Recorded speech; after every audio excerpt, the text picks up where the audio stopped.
एक व्यक्ति को रास्ते में यमराज मिल गए। वह व्यक्ति उन्हें पहचान नहीं सका। यमराज ने पीने के लिए व्यक्ति से पानी मांगा। उस व्यक्ति ने बिना कोई प्रश्न किए झट से अपनी थैली से पानी निकाला और उन्हें दे दिया।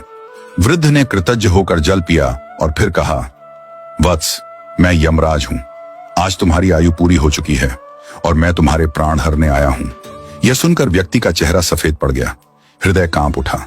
डर के मारे उसके पांव लड़खड़ा गए। लेकिन यमराज बोले, डरो नहीं, क्योंकि तुमने मेरी प्यास बुझाई है। अतः मैं तुम्हें एक विशेष अवसर देना चाहता हूं, तुम्हारी किस्मत बदलने का मौका। उन्होंने एक डायरी उसके हाथ में थमाई और कहा, इस डायरी में जो तुम लिखोगे वही सच हो जाएगा। तुम्हारे पास ठीक 5 मिनट का समय है। जितना चाहे लिख लो, पर ध्यान रहे केवल 5 मिनट। इसके बाद समय समाप्त हो जाएगा और डायरी मेरे पास लौट आएगी। व्यक्ति का भय थोड़ा कम हुआ।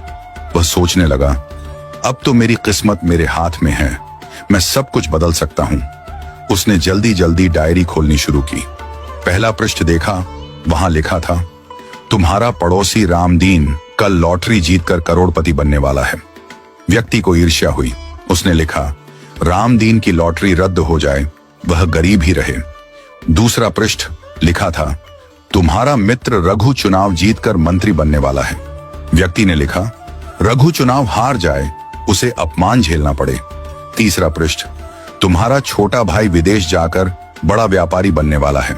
व्यक्ति फिर लिखता है, वह कभी विदेश न जा पाए, नौकरी के लिए भटके। इस प्रकार वह एक एक कर पृष्ठ पलटता रहा और हर पन्ने पर दूसरों की खुशियां मिटाने लगा।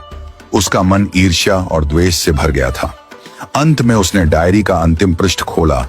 यह उसका अपना पृष्ठ था, जहां लिखा था, अब तुम अपने जीवन का भविष्य तय कर सकते हो।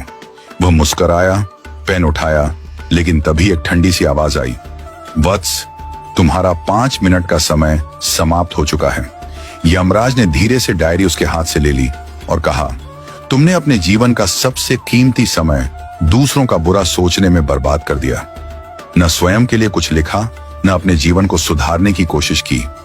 यह अवसर तुम्हें ईश्वर ने दिया था, पर तुमने अपनी दुर्बुद्धि से उसे खो दिया। अब पछताने से कुछ नहीं होगा। व्यक्ति फूट फूट कर रोने लगा। हे यमराज, एक मौका और दीजिए, बस एक बार।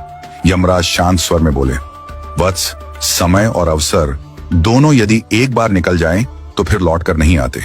यही सत्य है, यही धर्म है। और फिर यमराज अदृश्य हो गए। समय अनमोल है, इसे सोच समझकर उपयोग करो।